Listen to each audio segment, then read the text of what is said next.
Buenas tardes, amigos y amigas. Sean como todos los lunes bienvenidos a nuestra cápsula informativa. Como siempre, la abogada Carolina González es quien les habla.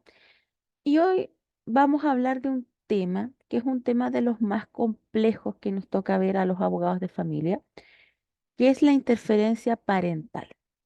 Interferencia que puede venir por parte del padre o por parte de la madre y que consiste en una vulneración grave de derechos que termina con la extirpación de la figura del padre.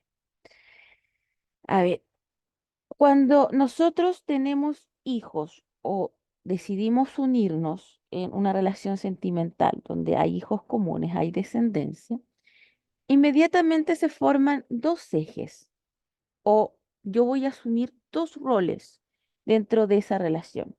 Uno es el eje de pareja o el eje conyugal o el rol de pareja y otro es el rol de padre.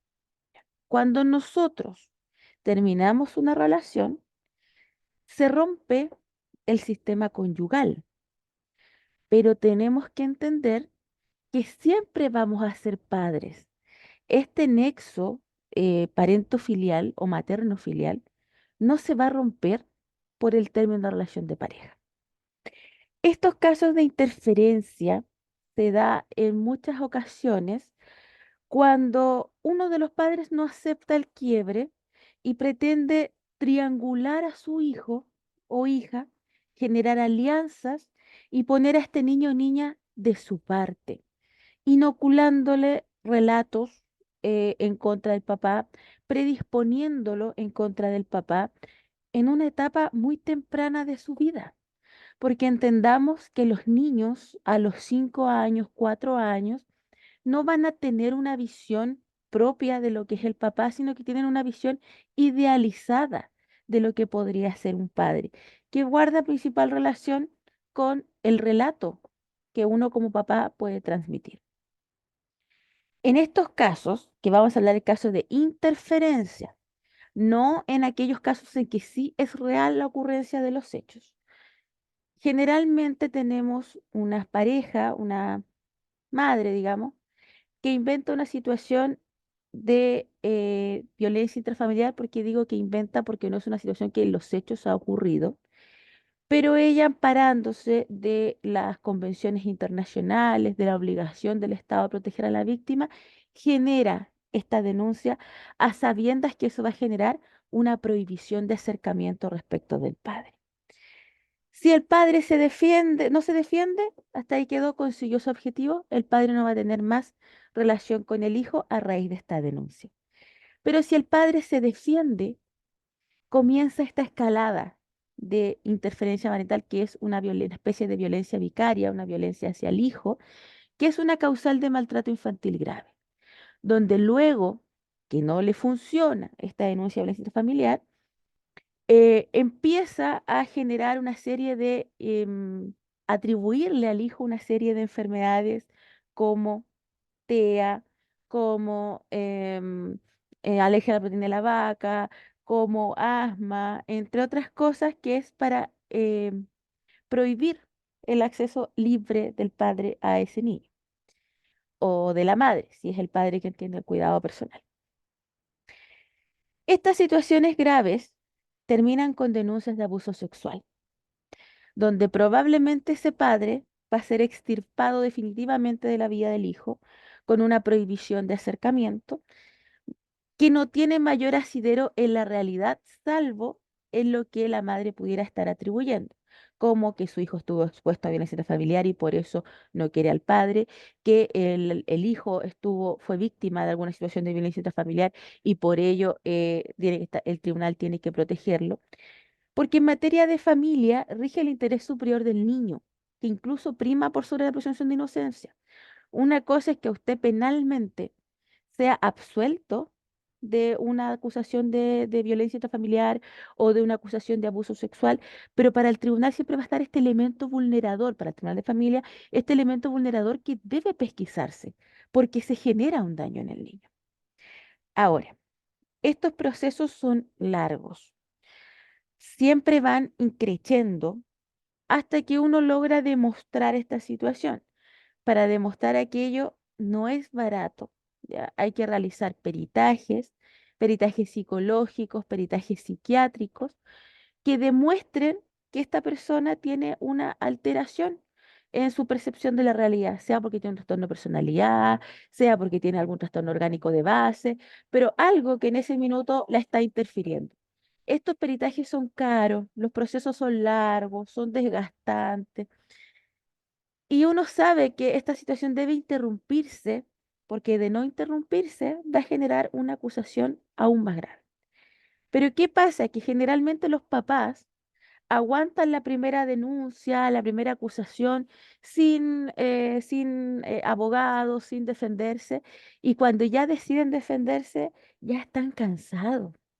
Entonces, cuando tenemos que iniciar este proceso, yo veo padres desgastados, padres que me dicen, ¿sabe qué, abogada? Si esto ya no resulta, yo no quiero, yo prefiero renunciar a mi hijo. Ese prefiero renunciar a mi hijo porque están tan cansados, tan agotados de las denuncias, es el fenómeno de la extirpación parental, donde ellos quizás prefieren optar por su nueva familia, por sus nuevos hijos y seguir pagando la pensión de alimentos, o en otros casos quizás que la pareja nueva de la madre adopte a ese niño, porque mucha de la extirpación parental llega incluso a nivel legal, donde hay una inoculación tal de relatos en el niño que llevan a generar un rechazo. Ahora, el Tribunal de Familia está claro frente a esta situación y luego de hacer las terapias de revinculación, porque estos casos cuando hay una interferencia parental clara, con una clara idea de extirpación del padre, se generan terapias familiares de revinculación con el niño, las cuales casi siempre son exitosas si se hacen en una etapa temprana.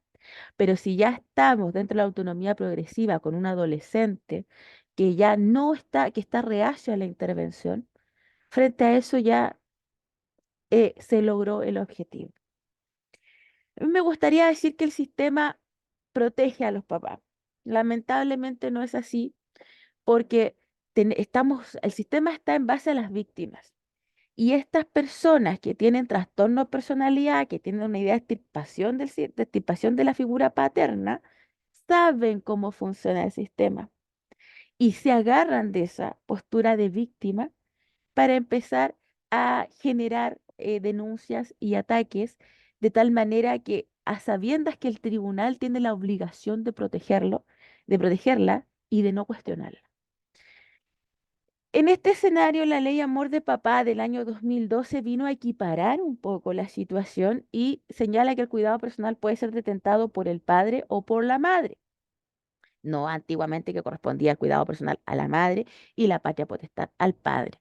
Sin perjuicio de ello, para llegar a esta instancia tenemos que hacer peritajes y nuevamente son caros, son desgastantes y es una situación de la cual nos tenemos que hacer cargo los abogados de familia siempre. No es una situación aislada, pero ojo, también hay que tener mucho ojo porque muchas veces estas situaciones sí son reales, sí son efectivas. Y tenemos por otro lado un padre manipulador que va a alegar interferencia parental para tratar de desligarse de su responsabilidad. Entonces ahí siempre el ojo es al abogado que está representando, a los peritos que están evaluando, que tienen que determinar cuál de aquellas circunstancias serían las más correctas. Aquí se hacen generalmente peritajes psicológicos que determinan si hay un trastorno de base, si efectivamente hay indicadores de daño asociado a violencia familiar, si eventualmente hay una ganancia secundaria asociada a ese relato, etcétera. Lo que yo los llamo es que si ustedes están enfrentados a esta situación, se da muchas veces cuando ustedes tienen pareja nueva. Ya generalmente, no sé, po, usted es pareja de un hombre y usted sabe que de que está con ese hombre ya no puede tener acceso a los niños o a la niña y lo hacen escoger entre la pareja nueva y el niño. Ahí ya habría una especie de ganancia secundaria. Entonces tenemos que tener mucho ojo y siempre digo yo defensa temprana. No esperemos que esto avance a que haya una denuncia de abuso sexual y ya pierda definitivamente la vinculación con su hijo. Si ya estamos viendo estos antecedentes, defiéndase. No deje pasar la oportunidad si sabemos que esto va a ir en escalada, porque después lamentablemente va a ser para usted más costoso a nivel emocional, físico y monetario, porque usted va a estar cansado. Este sistema de protección a la víctima permite estas manipulaciones, que no son el 100% de los casos, pero que sí ocurren. Por lo tanto, cuando usted se vea enfrentado a esto, siempre tenga así como tiene su doctor de cabecera, tenga su abogado de cabecera, pregunte y vea qué es lo que puede hacer al caso a caso. Lo que yo le digo es, no bajen los brazos.